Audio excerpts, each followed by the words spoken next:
This far, a core agenda of our coming together has been achieved. We have a stable and peaceful country. We beat back the chaos and created an environment in which we can agree to disagree without staring at collapse. I recognize and appreciate the role our MPs continue to play in the realization of this noble goal of preserving the nation.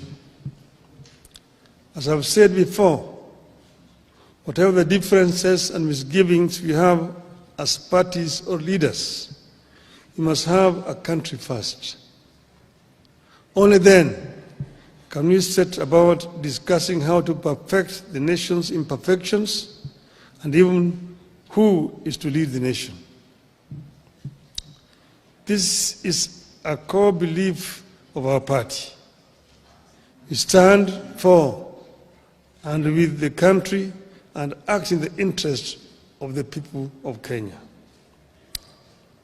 I am convinced that Kenyans want Kenya to stand, and we stand with them on this.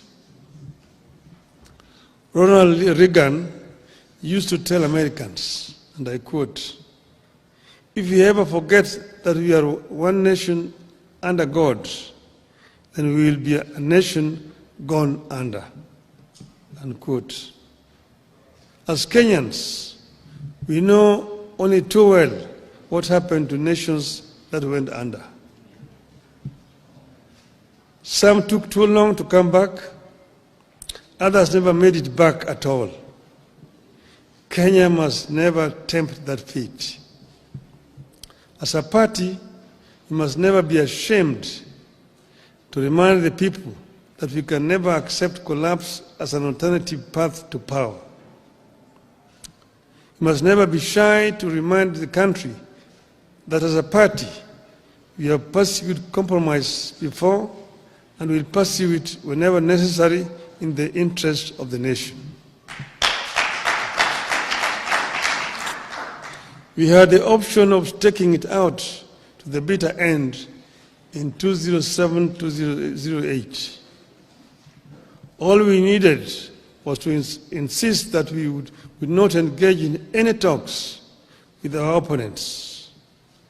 But we saw the danger of Kenya collapsing, and we opted for compromise for the sake of Kenya. We steadied the ship when the gridlock threatened the Uhuru Kenyatta administration.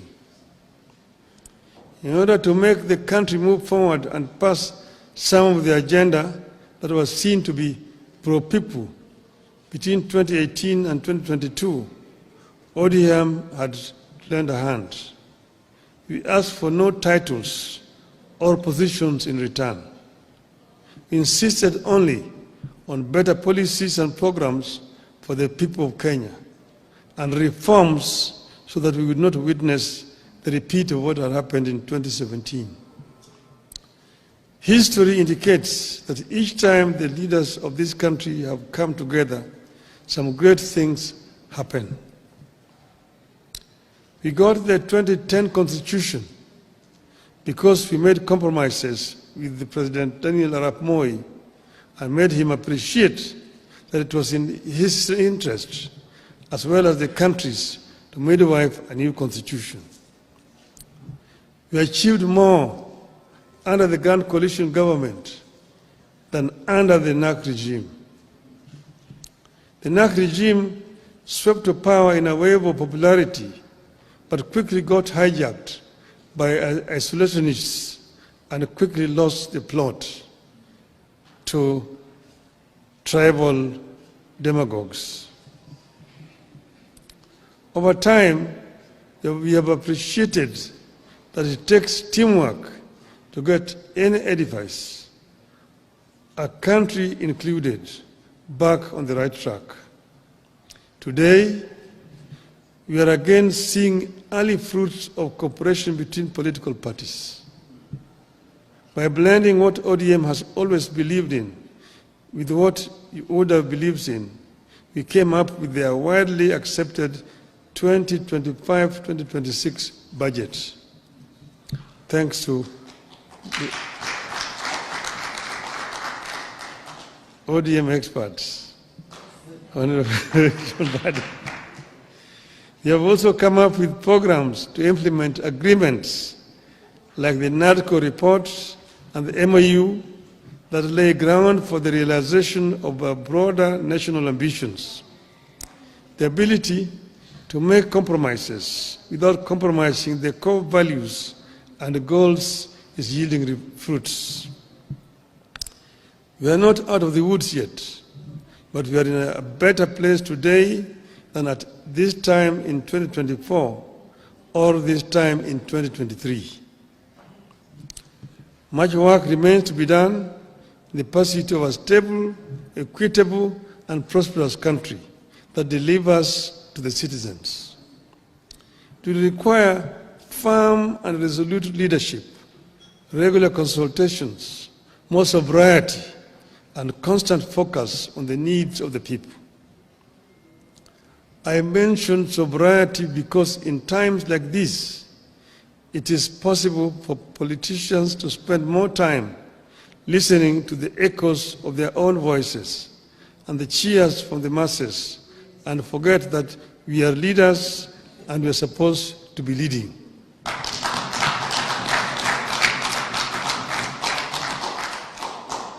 In times like this, it is possible to be lost in competing campaigns or populism and forget that leading means making decisions that may sometimes invite booing instead of cheers. I have been there. I've been cheered and have been booed.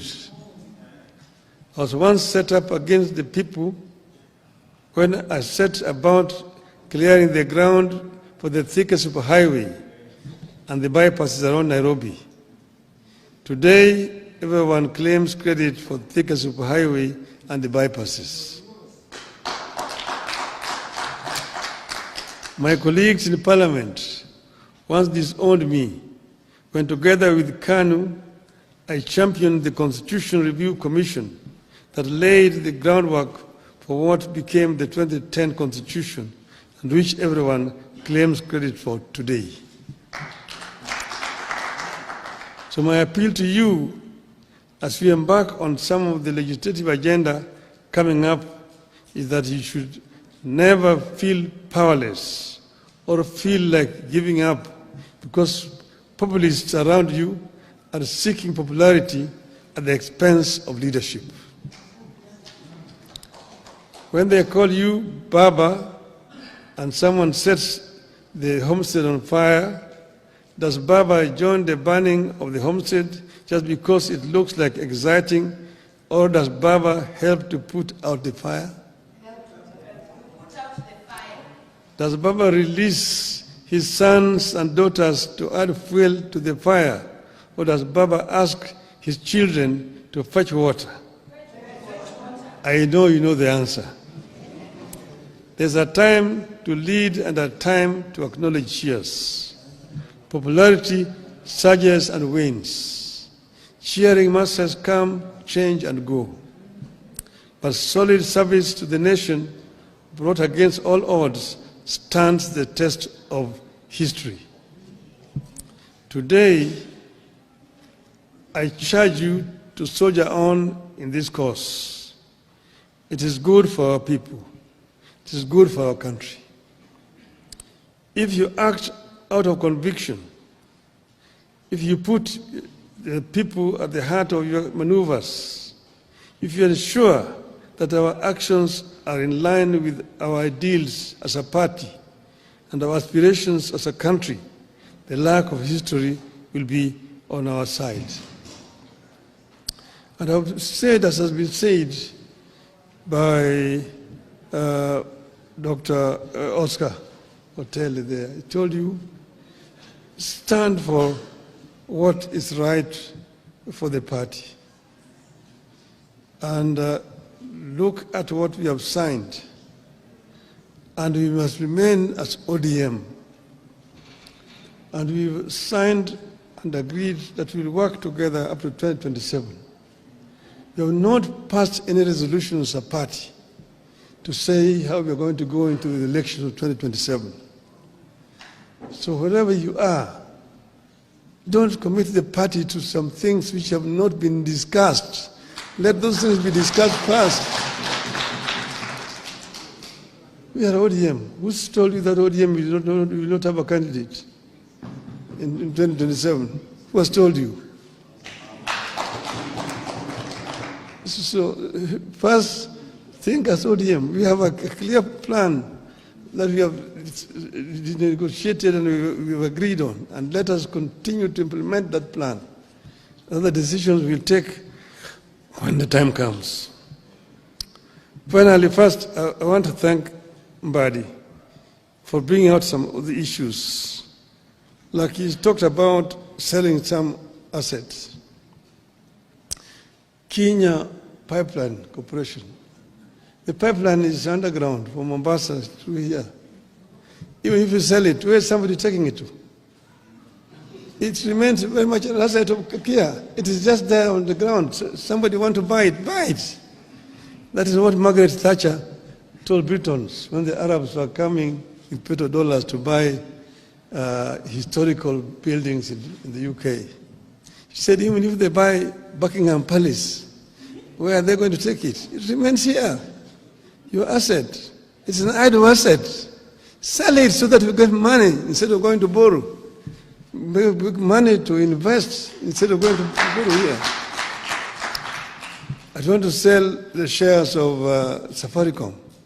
Why not? Why don't you sell the shares of Safaricom? It just remains here in the country. This is what my friend, the Indian Prime Minister, Mr. Narendra Modi, has done in India. When he invited me to go to Gujarat as chief minister then, I went as a chief guest in what is called the Vibrant Gujarat. And there were many people who had been invited from outside India. And I was in a panel discussion with some of the Indian conglomerates, the Tata, Ratan Tata, the Adani groups, and all this together. And we saw how many deals were being signed, people coming to invest in Gujarat. State of Gujarat is one of the states of India. The economy of Gujarat was growing at the rate of 13% per annum, compared to 5-6% of other states. Gujarat, the population of Gujarat is 60 million people, bigger than Kenya. So I asked Modi, how did you manage to achieve this? He went into his bookshelf and brought me a piece of legislation. He said, this is the secret. This was a PPP law of Gujarat, which he said, make it simple like this. It will attract people to come and invest in your country. And with that legislation, I came here and I presented it to the cabinet. And I told him what I saw in Gujarat is something astonishing. We approved the memo in the cabinet. It was then given to then Minister for Finance, who was acting Mr. Michuki, to go and prepare a cabinet memo. When he took it to the mandarins in the treasury, they manipulated it, changed so many things. By the time they brought it back to the cabinet, it was a different document.